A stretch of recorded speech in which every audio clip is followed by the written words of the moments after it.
দর্শক দেখতে পাচ্ছেন আওয়ামী লীগ কর্মীরা মশাল মিছিল করতেছে এবং আজ রাতেই তারা কিন্তু তোলপাড় পরিস্থিতি উড়িয়ে হাসিনাকে আনার চেষ্টা করছে। সন্ত্রাস নৈরাজ্যের প্রতিবাদে সারা দেশে বিক্ষোভ সমাবেশ ও মিছিল করছে আওয়ামী লীগ। এদিকে আজ রাতে শেখ হাসিনাকে দেশে ফিরানোর জন্য সকল প্রস্তুতি নিয়ে আওয়ামী লীগ কর্মীরা মাঠে নামে মশাল মিছিল করে ঢাকা দখল নিচ্ছে। ডক্টর ইউনূসের উপর সরাসরি অ্যাটাক করে তারা দেশে এই মুহূর্তে ধ্বংসলীলা চলছে। বাংলাদেশ সেনাবাহিনীতে ক্রমশই অসন্তোষ বেড়ে চলছে। নানামুখী কারণে এই অসন্তোষ, সেনাবাহিনী ঠিকমতো চলছে না, ঠিকমতো পারফর্ম করতে পারছে না।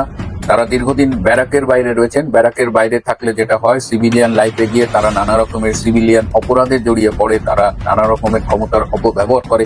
রাজনৈতিক সেন্ট্রাল পয়েন্টে, একদম কোর পয়েন্টে ঘুরে ফিরে জামাত শিবির আর বিএনপি কার্যত গা বাঁচিয়ে চলছে এবং বিএনপি কার্যত শুধু খাই রাজনীতি করছে।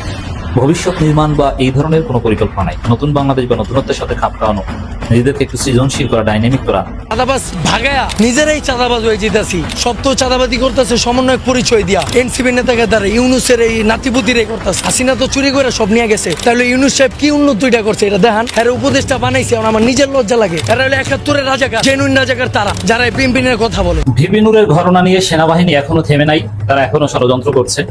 বিষয়টা ভিন্ন খাতে প্রবাহিত করার জন্য নানা ধরনের চেষ্টা চালাচ্ছে সেনাবাহিনী। আওয়ামী লীগের সুযোগ নাই নির্বাচনে অংশগ্রহণ, কিন্তু সত্যি কি এটা সম্ভব? মানুষ কি বলে, দেশের পরিস্থিতি কি বলে? খোদ সরকারই বাকি এরকম বিশ্বাস করে যে আওয়ামী লীগ ছাড়া তারা একটি নির্বাচন করে ফেলবে? ইতিমধ্যে বুঝতেই পারছেন আজকের খবরটি কতটা গুরুত্বপূর্ণ একটি খবর। বন্ধুরা চলুন ভিডিওতে আজকে আর বেশি কথা বাড়াবো না, সরাসরি আজকে আমরা চলে যাব মূল ভিডিওতে। আর সেখানে আজকে আমরা দেখব আজকের খবরের বিস্তারিত। বাংলাদেশ সেনাবাহিনীতে ক্রমশই অসন্তোষ বেড়ে চলছে। নানামুখী কারণে এই অসন্তোষ, সেনাবাহিনী ঠিকমতো চলছে না, ঠিকমতো পারফর্ম করতে পারছে না। তারা দীর্ঘদিন ব্যারাকের বাইরে রয়েছেন। ব্যারাকের বাইরে থাকলে যেটা হয়, সিভিলিয়ান লাইফে গিয়ে তারা নানা রকমের সিভিলিয়ান অপরাধে জড়িয়ে পড়ে, তারা নানা রকমের ক্ষমতার অপব্যবহার করে।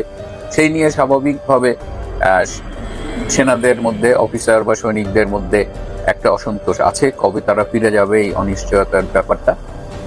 এর বাইরেও অ্যালার্মিং কিছু সিচুয়েশন আছে যে পরিকল্পিতভাবে অন্তত দুটো রাজনৈতিক শক্তির সাথে জড়িত, যারা সেনাবাহিনীতে এই অসন্তোষটা তৈরি করছে। এই অসন্তোষটা তৈরি করার তাদের একটা দীর্ঘমেয়াদী লক্ষ্য আছে।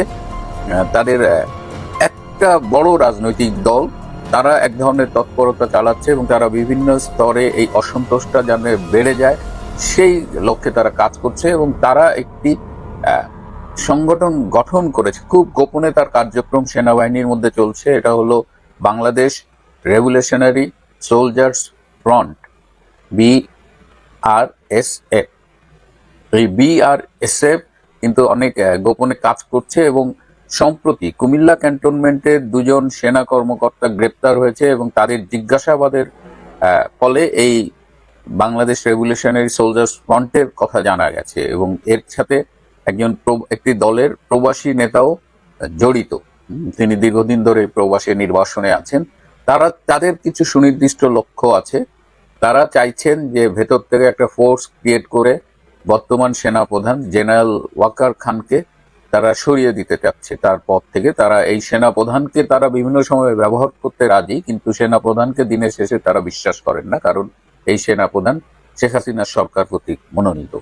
এই সেনাপ্রধান সরিয়ে ফেলবার পাশাপাশি তাদের আরো একটা দূরভিসন্ধি আছে। তারা সেনাবাহিনীর কাঠামোটাকে দুর্বল করতে চায় এবং টোটালি খোল নলচে বদলে একদম রিফর্ম করতে চায়। এটা অনেকটা সেই ইসলামিক রিপাবলিক গার্ড কর্পসের মতো, IRGC, ইরানের রিপাবলিকান গার্ড কর্পসের মতো IRGC।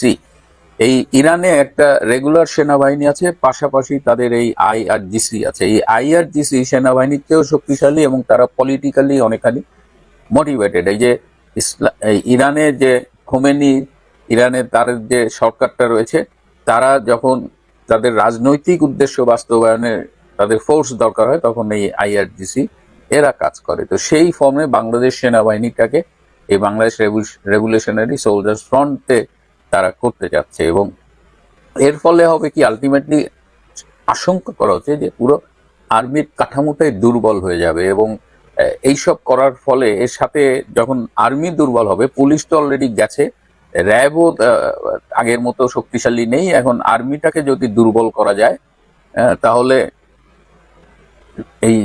এইখানে জঙ্গি তৎপরতা এবং অন্যান্য তৎপরতাও বেড়ে যাবে, এবং তার ফলে যেটা হবে যে বহির শক্তি আক্রমণের ঝুঁকি বেড়ে যাবে। এবং এই যে একটি বড় রাজনৈতিক দলের কথা বললাম, তাদের সাথে পাকিস্তানি গোয়েন্দা সংস্থা আইএসআই জড়িত। এর বাইরে আরো একটা তৎপরতা আছে, সেটা হলো যে শেখ হাসিনার সরকারের আমল ভিবি নূরের ঘটনা নিয়ে সেনাবাহিনী এখনো থেমে নাই, তারা এখনো ষড়যন্ত্র করছে। বিষয়টা ভিন্ন খাতে প্রবাহিত করার জন্য নানা ধরনের চেষ্টা চালাচ্ছে সেনাবাহিনী। দর্শক, 15 দিনের মধ্যে ভিবি নূরের এই ঘটনার একটা দফারফা হবে, কারণ বিচার বিভাগীয় যে তদন্ত কমিটি গঠন করা হয়েছে সেই কমিটির রিপোর্ট 15 কার্যদিবসের মধ্যে আসবে এবং ভিপি নূরের আইনজীবী প্যানেল রেডি, তারা মামলা করবেন। তো দর্শক, এই পরিস্থিতিতে ভিপি নূরকে সুস্থ দেখানো, বেশি আহত হয় না, এরকম একটা ষড়যন্ত্র চলছে বলে গণ অধিকার পরিষদ অভিযোগ করছে। It's very significant. নূরকে সুস্থ দেখানোর একটি পরিকল্পনা চলছে রাশেদ খান। দেখেন, ঢাকা মেডিকেল কর্তৃপক্ষ বলেছে যে ভিপি নূর সুস্থ, তার চিকিৎসা বাংলাদেশে সম্ভব। কিন্তু এটা মনে রাখতে হবে যে ঢাকা মেডিকেলের যিনি পরিচালক, তিনি এখনো সেনাবাহিনীর ইউনিফর্ম পরে থাকেন, এর মানে সেনাবাহিনীর লোক। অতএব এই সেনাবাহিনীকে বাঁচাতে তাদের বাহিনীর লোকজন নানান ষড়যন্ত্র করতে পারে, এটা অনুমেয়। অ্যাট দি সেম টাইম যে বিচার বিভাগীয় তদন্ত কমিটি গঠন হয়েছে, দেখেন বাংলাদেশে এখন পর্যন্ত যে জিনিসটার উপর আস্থা আছে সেটা হচ্ছে বিচার বিভাগীয় তদন্ত। এই জায়গাটায় যদিও একদম আপিলের ডিভিশন সবকিছু হাসিনা নষ্ট করে দিয়েছিল, তারপরও বিচার বিভাগীয় তদন্ত হয়েছে আর সেটা গ্রহণযোগ্য হয়নি, এরকম ঘটনা ঘটেনি। এই জায়গাটা এখনো আস্থা আছে।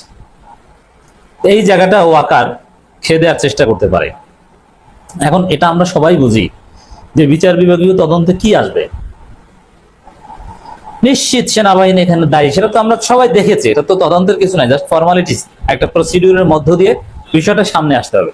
এটা তো গোপন রাতের আধারে কিছু না, চোখের সামনে।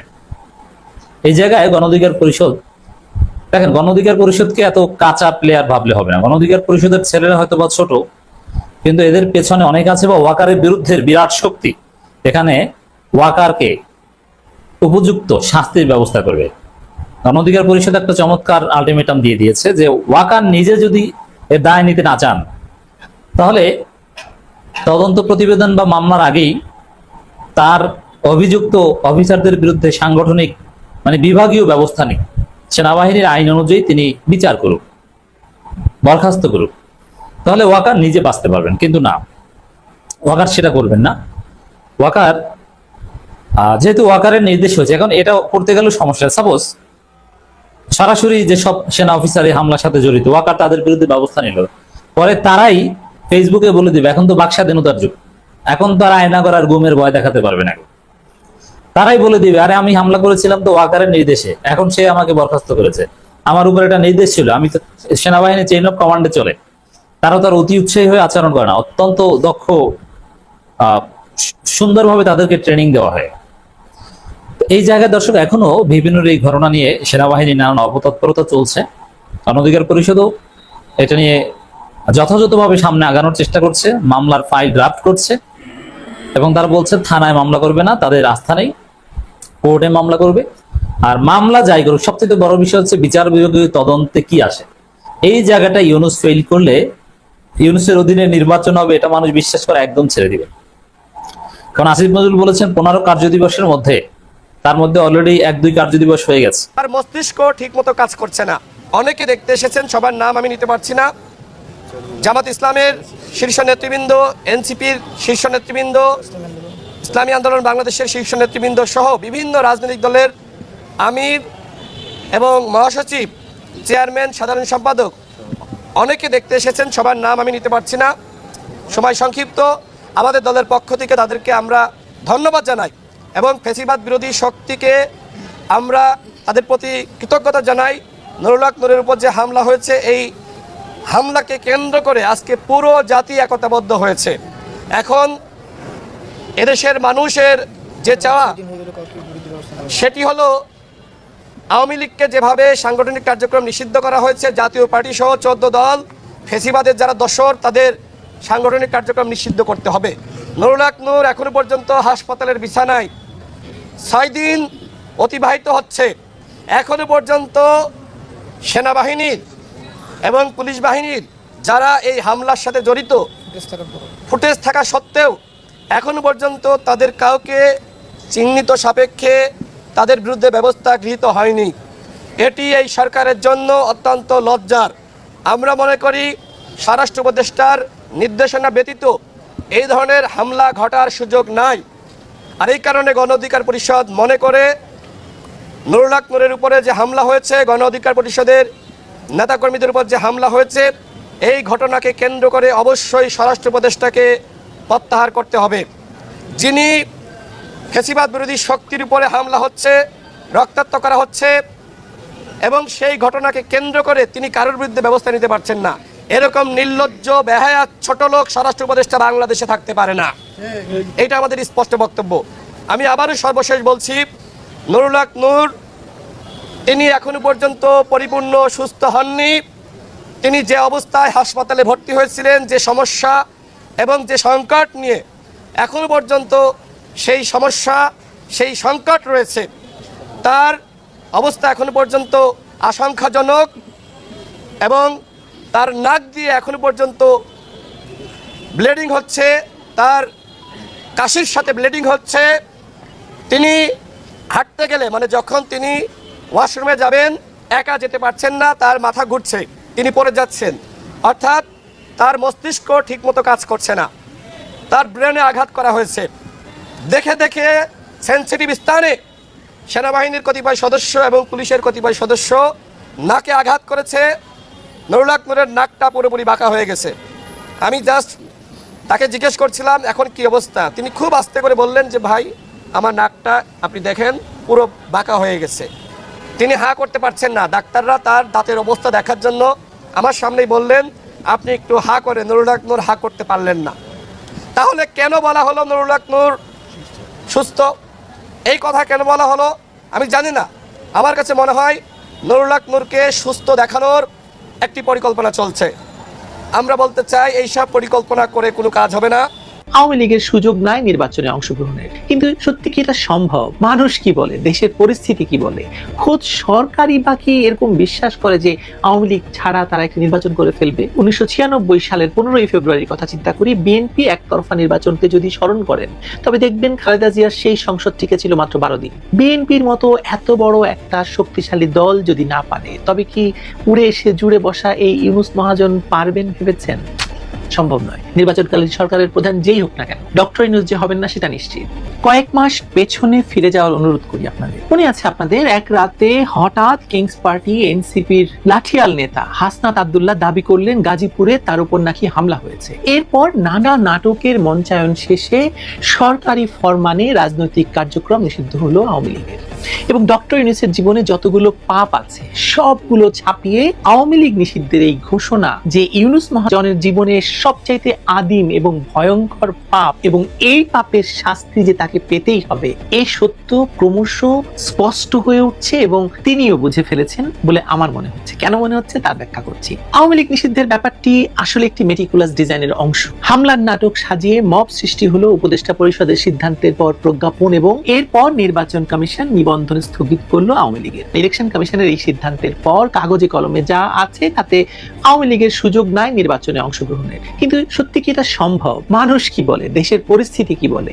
খোদ সরকারই বা কি এরকম বিশ্বাস করে যে আওয়ামী লীগ ছাড়া তারা একটা নির্বাচন করে ফেলবে? আসুন সেই ব্যাখ্যায় যাই। আমার ধারণা সরকার বিশ্বাস করে না আওয়ামী লীগকে ছাড়া নির্বাচন সম্ভব। কেন? প্রশ্ন আসতে পারে সরকার তাহলে আওয়ামী লীগের বিরুদ্ধে এমন অগণতান্ত্রিক সিদ্ধান্ত নিল কেন? কারণ ষড়যন্ত্রকারীদের কর্মসূচি বাস্তবায়ন। এই যে ইউনূসের ইন্টেরিম সরকার, সেখানে যারাই আছে তারা নিজেরাই ষড়যন্ত্রী, তাদের পেছনে আছে আরো অনেকেই।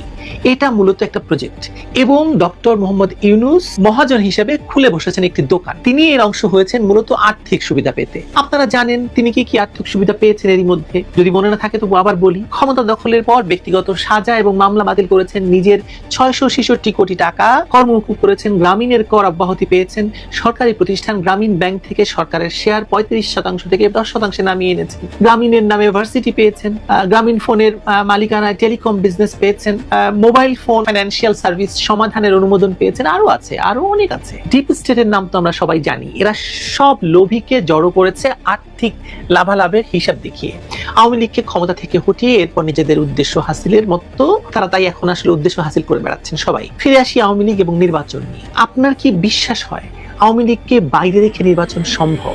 ইতিহাস কি বলে?